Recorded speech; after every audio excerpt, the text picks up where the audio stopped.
Hi guys, all right, let's jump into stage 9 of Cambridge Latin. It's a very exciting stage. We get to get introduced to the dative case.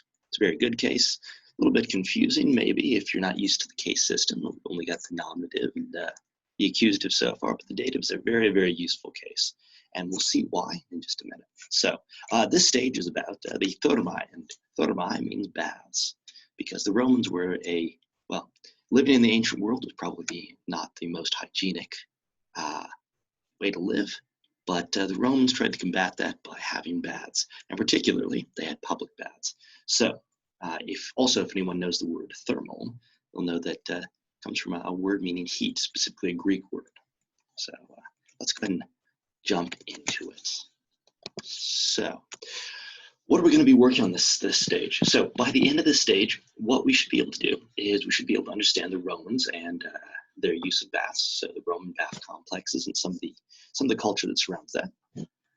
So that's our cultural goal. And our grammatical goals will be to both identify and translate the dative singular and plural. We're going to do that for the first 3 declensions. And we'll also have a little bit of extension. We'll introduce that 4th declension, something that we'll see a fair bit throughout this course, but we're not formally learning it right now. Just kind of have it in the back of your mind, be able to recognize it. Also, we'll be working on some personal pronouns. So we know ego and tu. That means I and you. But those are just in the nominative. We'll actually start seeing those in the dative and the accusative. So we'll look at those as well. And we'll look at the pattern. So we know that Latin doesn't always have to have particular word order, unlike, say, English, which is a very positional language. But for Latin, we'll definitely start to see that there is a word order that is regular. It's not something you have to stick to, but the word order will be nominative, subject, dative, usually dative of interest, and accusative direct object, and then the verb. So that's the action. So let's go ahead and jump into the first discussion of the grammar, and then we'll look at those model sentences. So this is the dative case right here. So we've got these sentences, and I won't go through them with you just right now because the translations are right below them, so you can read those reasonably well. But instead, I'll talk about these highlighted words. So puelai, sorwo, mercatori, anchilis, amicis, and leonigos. These words are dative case. Now, most of these words, they look new. So mercatori, anchilis, right? Those more or less look like new forms to you. Although, if we remember the ablative plurals, these look the same as ablative plurals. They're the same form as ablative plurals, right? Sorro looks like an ablative singular. Puelai looks like a first declension nominative plural, but it's not. And we know this from context, right? So the dative is difficult at first, perhaps, because you might be confused and you might think that this is another case. You might think this is a subject, and it can't be. You might think this is an ablative, but it's not an ablative. Notice that at this point, there's no preposition in front. The dative won't take a preposition, so that's one way we can identify that it's not the ablative, especially since there's a lot of overlap between ablative forms and dative forms. So we know that if there's no preposition and it looks like it might be an ablative, it's probably not. It's probably at this stage, just for now, it's a dative. So what does the dative do? So the dative case is used to primarily indicate for whom an action is done, right? So it indirectly receives the action of the verb. It doesn't directly receive it. So it's not like the direct object of a verb. So for example, I throw the ball. I is the subject, throw is the verb, and the ball is the direct object, right? The ball is receiving that action being thrown. Now, if I said, I throw the ball for you or to you, that indicates for whom I'm throwing the ball, right? I'm doing it in your interest. I'm doing it so that you can get the ball. But I'm not throwing you. That's why you is not in the accusative, at least in terms of Latin. It's in the dative. So this is in English called the indirect object. It's also called that in Latin. So let's look at some examples. right here. So just as I said, I throw the ball. The nominative is for the one who's doing the action. So servus dormieva. Slave is the one who is doing the sleeping, or was doing the sleeping. So therefore, he's in the nominative. The dominus servum excitavit. So the dominus, the master, is the one who's doing the awakening. And the slave, the servum, and the accused is the one who's receiving that action of being awoken. Now, lastly, here we go at that dative. Dominus servo signum dated.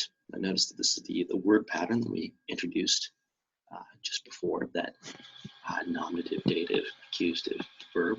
So the dominus is the one who's doing the action. The verb is the action. So he gave, so the master gave. What did he give? The direct object that he's giving is the signum, it's the sign, accusative right there. And for whom is this action happening? And it's the slave. So he's giving the sign to the slave or for the slave. So the go-to ways that we translate the dative are to or for, right? And we can see that up here with these examples. So Clemens was offering wine to the girl. You could probably say for the girl, but it doesn't really make as much sense in English to say for the girl, right? The young man handed over money for the slave to the slave. You could go either ways with that one. The master bought a statue for the merchant. You can't say to the merchant here. Or grooming a prepared dinner for the slave girls. You couldn't say to. Quintus showed the discus to his friends. You wouldn't say for his friends. The slave gave food to or for the lions. Either is really reasonable. You choose to use to or for based on how it's best translated into English. That's so let's go here. This is obviously the color coding that we're going to be using through all the slides. You can either pause the video to look at that more carefully or just look at the slides on the side. But introducing that purple is going to be used for the dative. Here we go. This is a full chart of the first three declensions. So here we go. We've got our first declension, which is primarily feminine. We've got our second declension. This is the masculine form and the neuter form here. And then we've got this third declension right here, which, as we know, third declension can be any of the three genders. So we know nominatives, right? And I. We, or usi, a, and then it can be anything, x and es for the third declension. We know that for the accusatives, it's always going to be in singular. It's going to have an M on the end. So viam, sodorum, atrium, mercatorum. Or in the plural, it's usually going to have an S, right? So S. The only thing being different is going to be the plural neuters. Right? Same with the ablatives. We recognize these. Lastly, let's focus on these datives. So in the first declension, dative singular, it's going to be an AE ending. Now this is the same ending as the nominative plural. You can get confused easily if you're not careful between these two, but you'll recognize from context. Specifically, if you see this AE ending, but the verb is not a plural verb, then this can't be the subject. It has to be a dative, right? Is, this is ending, right? This is ending is the same for both the, notice it's the exact same, actually, for the first declension and the second declension. So we is, so is / atris. And these also are the same as the ablative endings. So we is could be either a dative plural or an ablative plural. Soteris is a dative or an ablative. Atris is a dative or an ablative plural. Again, we have to know this from context, and the easiest way to figure out whether it's a dative or not is to look and see whether there is a preposition before it. So if you were going to say that the servants were standing in the streets, it would be in these, right? If it was you're building something for the streets, right? It would be without a preposition. It would just be there by itself. So if you were giving food to or for the slaves, it won't have a preposition, right? But if you are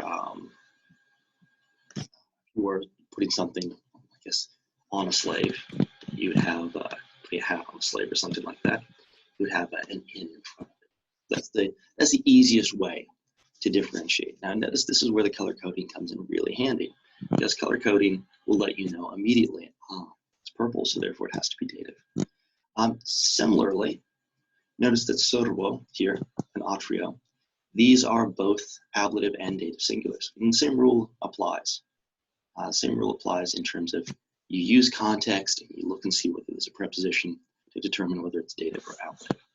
Now, luckily in third declension, it's different. Now, luckily in the sense that it's easier to identify the difference, a little bit more difficult because it's another form to remember. So, mercatore, that's short E, is going to be the ablative. Mercatori, with an I right there, is going to be the dative. So, to or for the merchant.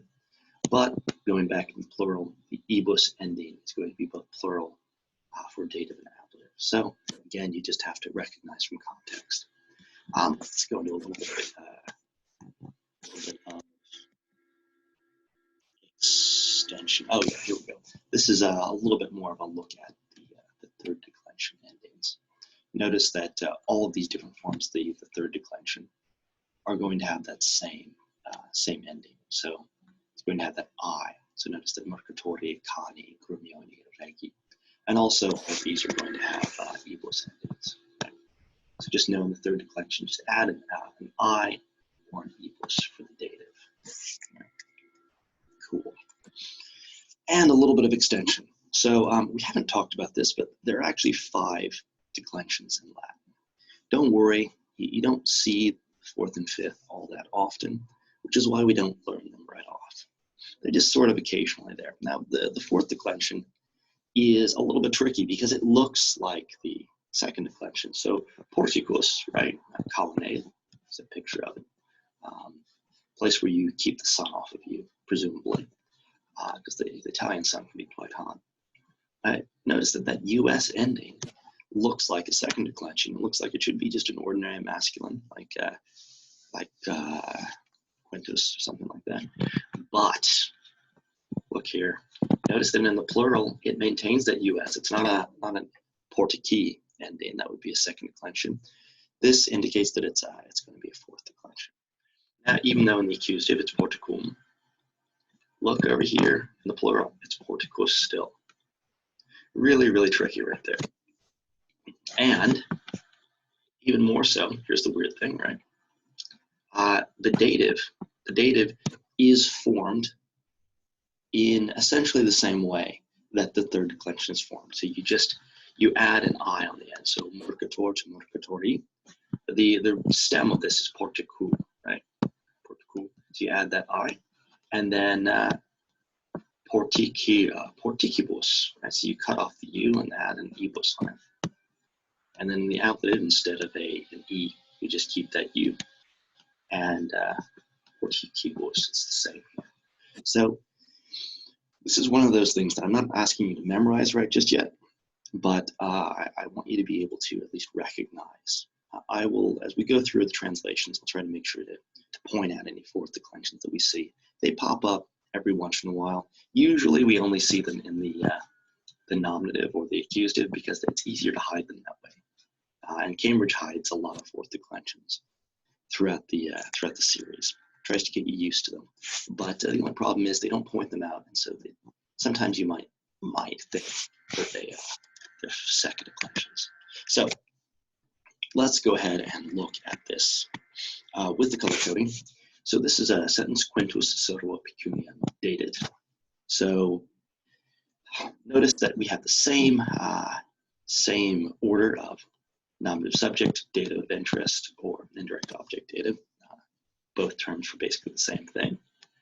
Pecuniam, so accusative, direct object, and then verb. So nominative subject, quintus. So he's the one who's doing the giving. Quintus gave. What did he give? Pecuniam, money.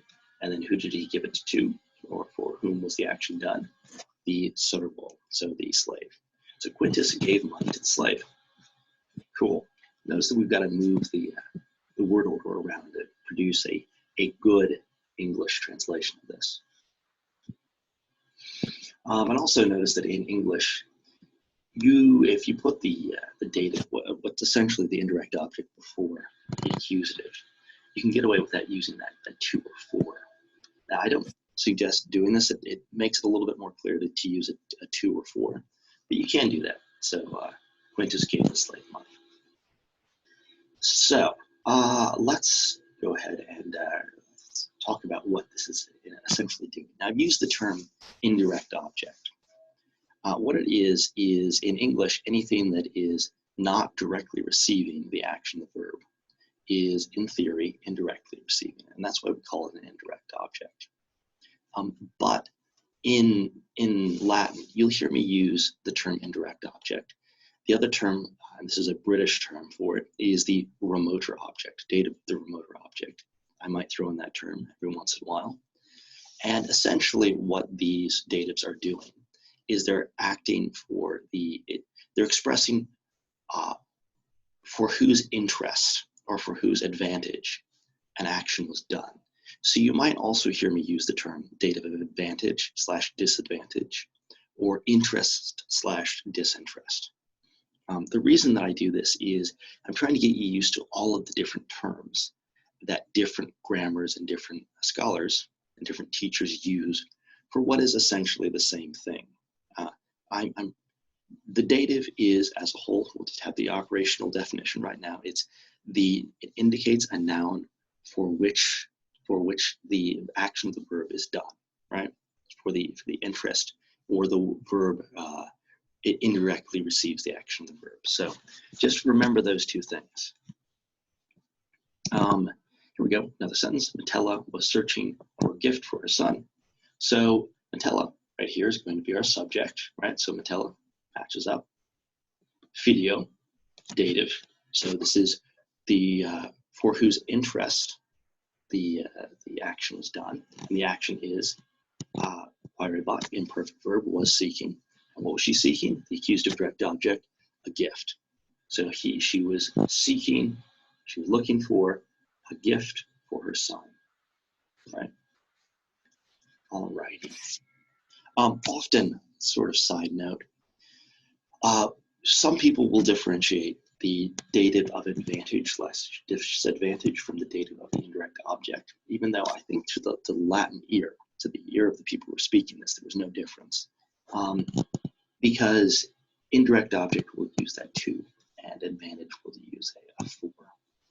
Reasonably speaking, they're doing the same thing. Just remember, use 2 or 4 based on what works best in English. They're essentially the same thing. Alrighty. One little side note that I want to make here. Notice that we use the word to in English. And if you were saying, for example, I am throwing a ball to the catcher, that is, at least in English, indicating motion, or could indicate motion. If you're throwing a ball for the catcher, right, that indicates the advantage of, it's for the catcher's advantage. You're doing it for him. It's in his interest.